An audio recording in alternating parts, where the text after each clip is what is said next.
شنبه جنتی روی زمین است.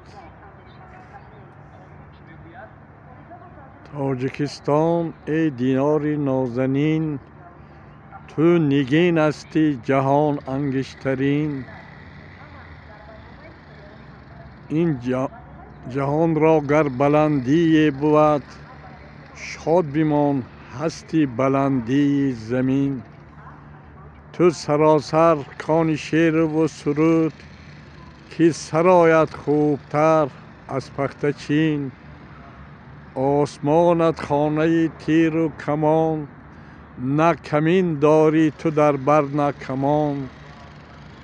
من که هستم طفل نو آغاز تو، دست آویزم برای تو. همین.